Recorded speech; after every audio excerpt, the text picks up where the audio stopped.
Kecanduan ya, Masya Allah nih, luar biasa banget. Ini banyak sekali.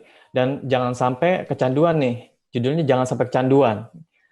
Saya apa namanya ya? Saya menghimbau ke ayah bunda, ke bapak ibu guru gitu. Kalau anak kita udah kecanduan, itu kayak pilek. Tahu pilek ya? Pilek itu bisa sembuh. Tapi kalau kalau misalnya sembuh, kemungkinan besar ke depan mungkin pilek lagi nggak? Bisa jadi pilek lagi, bisa jadi flu lagi gitu ya. Jadi kecanduan itu bisa kambuhan gitu loh. Kok bisa sih? Ya, nih kita ngomongin tentang kecanduan dulu ya. Jadi anak-anak kita sejak awal itu, sejak lahir itu memang sudah bergerak gitu ya. Sejak sejak lahir bahkan sebelum lahir lah dalam kandungan itu bergerak gitu. Karena memang ada hormon-hormon yang menggerakkan dan anak-anak kita butuh bergerak untuk memperkembangkan dirinya gitu ya. Tapi nah sayangnya seringkali kan kita nih salah nih dalam mengasuhnya nih ya. Misalnya gitu, ngapain sih, ngapain sih, bergerak mulu, aduh berantakan nih, aduh bisa diam gak sih gitu dah. Di sekolah juga kadang-kadang nih di sekolah, ayo duduk semua, duduk semua, duduk semua, ayo bersiap gitu, tangan semuanya begini ya di meja gitu loh. Padahal bapak ibu sekalian, anak kita itu makan tuh lebih dari 3 kali sehari. Coba ya kita hitung ya.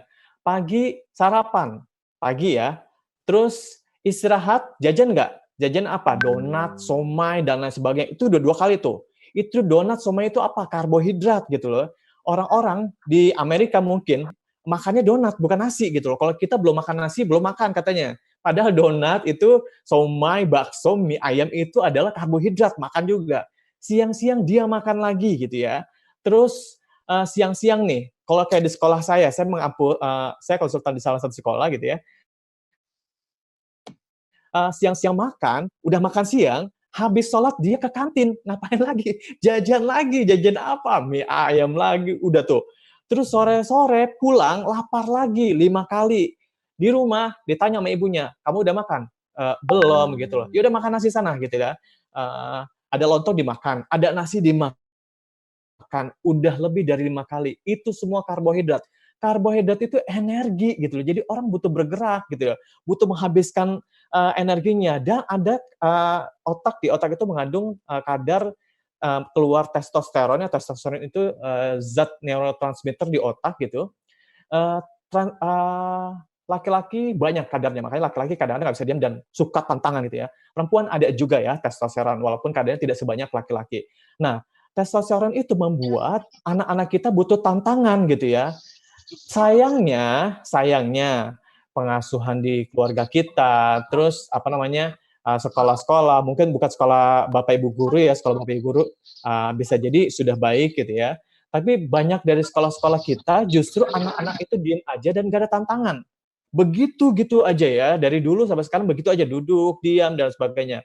Walhasil mereka tetap butuh tantangan, nggak dapet di sekolah, mereka dapetnya di mana? Mereka dapetnya di yang namanya games gitu ya.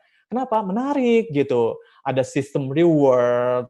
Kalau di kita sistem reward itu cuma ada TK, dapat bintang, dapat apa gitu loh. Nah, kalau di sekarang di sekolah hampir nggak ada gitu ya. Terus nggak ada di dunia nyata nggak dapat kepuasan, di games dapat kepuasan gitu. Weh, wow, level saya meninggi gitu ya. Nah, begitu terjadi hal-hal kayak gini, terjadilah emotional high gitu. Jadi kadang-kadang kita nyebutnya adrenaline rush. Adrenalin itu salah satu zat kimia di otak juga, karena adrenal, kelenjar adrenal membuat orang tuh wah semangat gitu ya. Kayak orang ragawan tuh mau lomba semangat gitu ya. Nah, coba Kang, lanjut Kang, slide-nya. Iya. Walhasil adrenalin keluar, terus karena dia bahagia, bahagia itu keluarlah di otak namanya zat kimia, itu yang membuat kita bahagia namanya dopamin. Sayangnya, karena dia main berlebihan, main terus, main terus, main terus, bukan hanya games ya. Bapak Ibu, kalau Bapak Ibu merasa cemas, atau merasa stres, atau pusing ketika nggak pegang handphone, itu kemungkinan besar udah terjadi yang namanya kecanduan ya di otak ya. Nah, kalau kecanduan di otak itu ya terjadi dopamin itu berlebihan atau over dopamine production gitu ya. Sayangnya Bapak Ibu guru, ketika dopamin zat bahagia itu berlebih di otak, walhasil ada bagian otak di sini namanya prefrontal cortex, sekali lagi prefrontal cortex atau saya nyebutnya gampangnya PFC itu banjir di sini. Banjir kenapa? Karena dopaminnya keluar berlebihan. Sayangnya Bapak Ibu guru, PFC ini, prefrontal cortex ini, itu sangat berguna buat manusia yang otak bagian ini nggak ada di makhluk manapun selain manusia. Otaknya berguna untuk perencanaan masa depan, menunda kepuasan, mengontrol emosi, ngontrol diri, ngambil keputusan, mengetahui konsekuensi, menganalisa problem solving, sosial dan moral, itu semua ada di situ.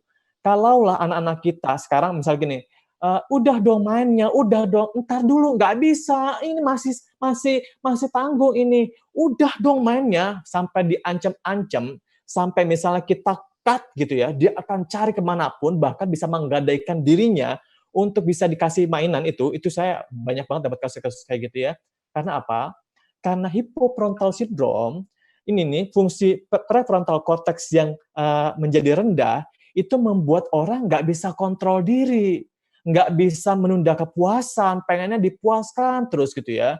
Nah, kabar buruknya adalah kecanduan ini susah sembuh gitu ya, kayak pilek, kayak flu, bakalan kambuh lagi, udah disembuhin kambuh lagi gitu ya. Tapi kabar baiknya, otak itu plastis. Jadi bisa dilatih, bisa dilatih lagi sehingga terlatih. Jadi kalau misalnya anak-anak kita kecanduan atau bahkan kita kecanduan, itu sebenarnya bisa kita latih. Latih apa? Latih mengontrol diri gitu ya.